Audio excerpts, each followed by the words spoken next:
죄를 지으면 어떻게 될까요? 욕심이 잉태한즉 죄를 낳고 죄가 장성한즉 사망을 낳으리라. 야고보서 1장 15절 말씀. 이스라엘에서는 오늘도 전쟁이 계속되고 있어요.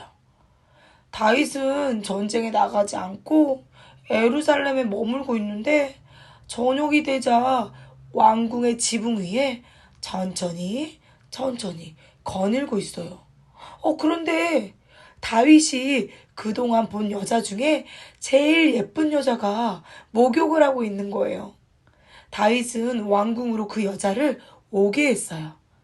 이 여자의 이름은 밧세바예요. 밧세바의 짝꿍은 우리아인데요. 우리아는 다윗을 위해 충성을 다해 싸우는 다윗의 군사래요. 다윗은 그 사실을 알고도 우리아에게서 밧세바를 빼앗아 자신의 짝꿍으로 만들려는 나쁜 죄를 지을 계획을 세우기 시작했어요. 밧세바의 남편인 우리아는요, 나라를 지키기 위해 목숨을 걸고 전쟁에 나가 있어요. 우리아가 없는 틈을 타서 다윗은 밧세바를 빼앗고 말았어요. 그리고 자신이 지은 잘못을 들키지 않기 위해서 우리아를 전쟁터에서 가장 위험한 곳으로 또 보냈대요. 그렇게 우리아는요, 전쟁터에서 목숨을 잃고 돌아오지 못했어요.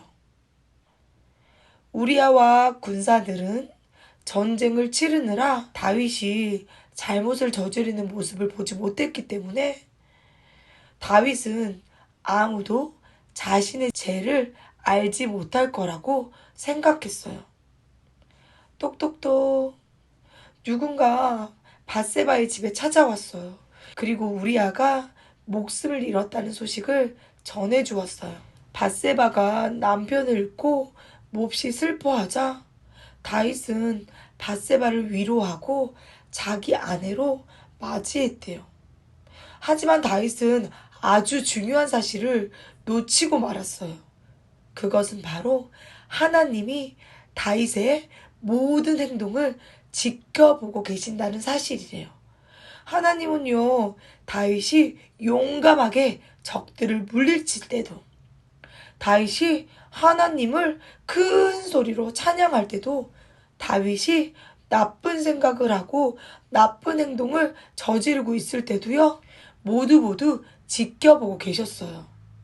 하나님은요, 죄를 짓고 죄를 숨기려 했던 다윗을 그냥 두실 수 없어 나단 선지자를 보내주셨어요. 나단 선지자는요, 다윗에게 하나님께 커다란 죄를 지었기 때문에 밧세바가 낳은 아이는 오래 살지 못하는 무서운 일이 생길 거라고 알려주었어요. 나단 선지자의 말을 들은 다윗은요, 하나님 앞에 죄를 지었다는 사실을 깨닫고요, 밥도 먹지 못하고 밤새도록 엎드려 울며 하나님, 제가 잘못했어요.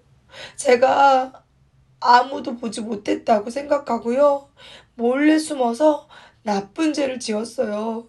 제발 저를 용서해 주세요. 라고 울며 기도했어요. 다윗은 자신이 지은 죄 때문에 하나님의 마음을 아프게 했다는 사실을 깨달았어요. 그리고 우리아와 밧세바에게도 커다란 잘못을 했다고 인정하며 슬퍼했어요. 그럼 친구들아, 하나님은 다윗의 죄를 용서해 주셨을까요? 맞아요. 하나님은요, 다윗의 기도를 들으시고 다윗의 죄를 용서해 주셨어요. 다윗의 이야기를 들은 우리 친구들은 혹시 다른 사람들 몰래 지었던 죄가 있을까요? 아무도 보지 못했다고 쓰레기를 아무 곳에나 버린 적이 있을까요? 하나님은요, 다윗이 착하고 용감한 일을 할 때도 다윗을 지켜보셨지만 다윗이 죄를 짓는 순간에도요, 모두 지켜보고 계셨어요. 하지만 하나님은요, 다윗을 끝까지 사랑하셨어요. 그래서 다윗을 내버려 두지 않고 나단 선지자를 보내셔서 다윗이 지은 죄를 깨닫게 하셨죠. 다윗은 결혼한 밧세바를 빼앗은 죄를 숨기기 위해 밧세바의 짝꿍 우리아를 없애는 또 다른 죄를 짓고 말았거든요. 죄는요, 숨겨지지 않고 또 다른 죄를 짓게 만드는 나쁜 거래요. 죄를 가까이 하면요, 우리는요, 하나님과요, 멀어질 수밖에 없어요. 우리 친구들도 이 사실을 기억하며 선생님을 따라 한번 외쳐볼까요? 죄를 멀리해요.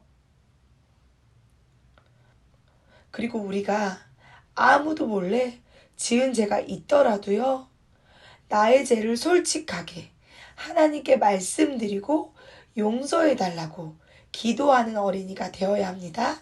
오늘 이 말씀을 기억하며 기도하겠습니다.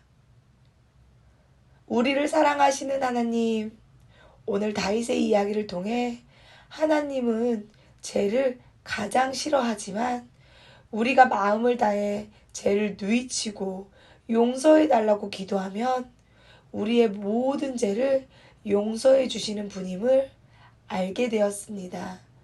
이 시간 우리의 죄를 고백할 수 있는 마음과 용기가 생길 수 있도록 도와주세요. 예수님의 이름으로 기도드렸습니다. 아멘.